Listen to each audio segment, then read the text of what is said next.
8 વર્ષ અગાઉ સુરતના ટીમલિયાવાડ ખાતે જૈન ઉપાશ્રય વડોદરાના શ્રાવિક પર તાંત્રિક વિધિના નામે બળાત્કાર ગુજારનાર જૈન મુનિ શાંતિ સાગર સેક્શન કોર્ટના રોજ દોષિત ઠેરવ્યો છે। એડિશનલ સેક્શન જજની કોર્ટે શાંતિ સાગરને 10 વર્ષની સજા અને 25,000નો દંડ ફટકાર્યો છે। શાંતિ સાગર ઓક્ટોબર 2017થી જેલમાં છે। 7.5 વર્ષથી જેલમાં હોવાથી હવે 2.5 વર્ષ સજા કાપવી પડશે। તે ઓક્ટોબર 2027માં છૂટી જશે। ઘટના વખતે યુવતી 19 વર્ષની તથા જૈન મુનિ વય 49 વર્ષના હતા। સમગ્ર કેસમાં સરકાર પક્ષે એપીપી રાજેશ ડાવરિયા મૂળ ફરિયાદી તરફે એડવોકેટ મુખિયાદાર શેખે દલીલો કરી હતી।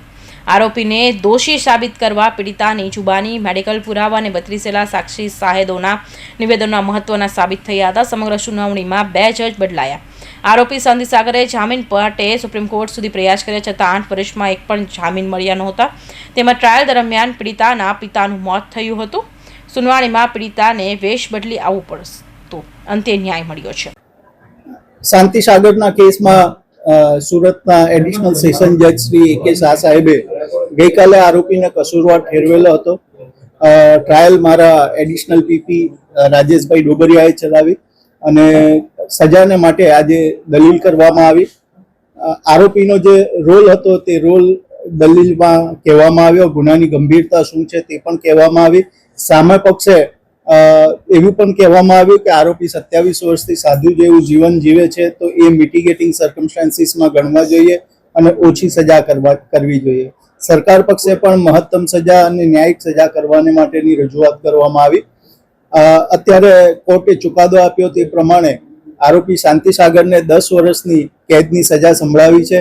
એ ઉપરાંત 25,000નો દંડ એ પણ ફટકાર્યો છે અને ચુકાદાની નકલ આવે એનો અભ્યાસ કરી અને આગળ અપીલમાં જવું કે કેમ સજા સંબંધે તે અમે નિર્ણય કરીશું। સાહેબ, તમે દલીલ કરવા માટે ગયા તે દરમિયાન જૂની બાબતોનો કંઈક ઉદ્દેશ પણ કર્યો તો શું હકીકત?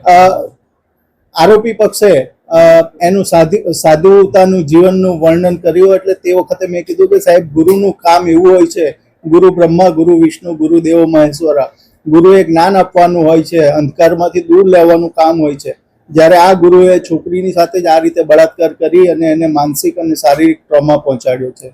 તો 10 વર્ષની સજા કરી સાથે વિક્ટિમને કોઈ સહાય માટેની વિક્ટિમ સહાયને માટે પણ કોર્ટે ઓર્ડર કર્યો છે। વિક્ટિમ સહાયને માટે જે ડિસ્ટ્રિક્ટ લીગલ સર્વિસ ઓથોરિટી છે તેની પાસેથી એને સહાય મળશે। સર, અપીલમાં જવાની તૈયારી? કેસનો અભ્યાસ કર્યા પછી ચુકાદાનો અભ્યાસ કરી અને યોગ્ય સમયમાં સરકાર તરફે આ કેસમાં અપીલ કરવામાં આવશે।